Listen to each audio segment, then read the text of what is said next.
That was our game plan going in. We felt like we had to really just turn up the ball pressure and try to make them play faster than they wanted to play. And we knew they were going to play a lot of zone, so if we could turn them over and get in some transition, give us some easy buckets, because we knew it was going to be tough to execute zone offense all day long. It was going to be a grind, so that was huge for us. Well, going into this game, Coach had already told us, we needed to keep our defensive intensity up.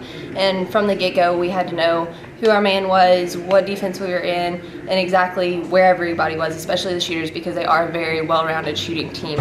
I believe that we forced them off the line a lot, and they're not as strong driving to the basket, so that definitely helped us force some of the turnovers that were shown out there on the court tonight. That's great, and I still see areas where we can do better, especially in the post defense, where we don't have quite the breakdowns that we have. But if we can keep the intensity up and that effort, then that's going to make it easier on those nights. Say on a road game where we don't shoot the ball really well, we're going to have to find ways to squeeze one out in a close game, in a low-scoring game. As a shooter, it helps a lot. Also knowing that I have posts on the inside that not only will get my rebounds if I was to miss, but that'll relieve the pressure when they're hedging out onto me as a shooter, that I can throw it into them. I believe that helps us out a lot. As far as transition points, it has affected our game a lot, and I believe that we are a fast-paced, up-tempo team that scores most of our baskets off the dribble.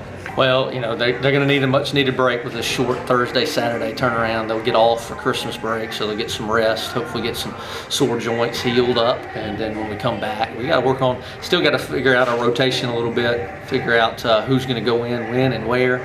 They actually went small ball on us today, so I thought that was interesting.